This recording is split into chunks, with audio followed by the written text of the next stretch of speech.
Eduphoria has added a new feature which can be very helpful, especially for those of you that use Eduphoria to give student formative assessments. So the first thing you want to do is get into Aware.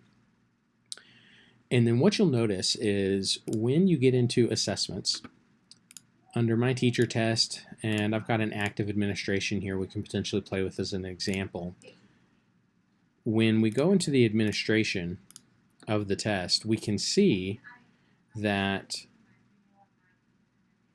so when you first get into Aware, you'll go to the Assessment tab, and then when you create, I'll just create a new blank example test, title it something kind of random here, add a course, I'll select the middle school 7th grade science standards, set 70 at satisfactory, 90 for advanced, generate the test, and then once you're in, you can actually search the item bank, scroll to a standard that you're interested in, add questions, and once the questions are in and you've got your test basically formatted and created the way you want to, under the Administration tab you have some things that you can actually enable, and this new one is called Question Randomization.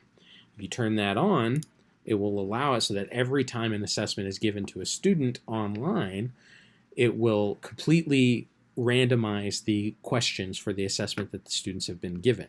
So as an example, I've got 2 different students logged in, and I'm not using the assessment that I just created. I'm using an example, like a unit assessment from 7th grade math. If this student logs in and accesses the example 7th grade science assessment, if they go in and access the example 7th grade science assessment, her very first question is use the following diagram for the next 3 questions. It shows a picture of the cell and then which structures identify this type of cell. But another student that is logged in, when they access the assessment, sees a completely different question as their first question. Through which cell structures does waste exit the cell?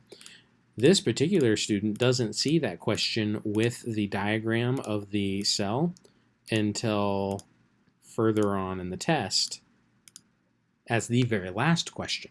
And so it completely randomizes it for each kid, which is a nice different twist on what's going on. So when giving the assessment, just as a quick refresher on the teacher side, make sure you're in the Analyze tab, go up to Test Available, go to under Test Available, scroll until you find the assessment that you're looking for, in this case the example 7th grade. Make sure online test proctoring is turned on. You'll know it's turned on when you get the green check, and then you'll go to the online proctoring, pick the appropriate test period. Here's the example test. You can start it all for all of the kids. Make sure that when the test is done that you actually stop it for all as well. So right now it shows as available. Make sure you stop it and you're good to go. If you have any questions, please feel free to reach out to jwagner@lcsd.net or any of our technology people. I know Aaron Rogers and Matt Hawley are great resources for these particular things as well. Thanks for listening.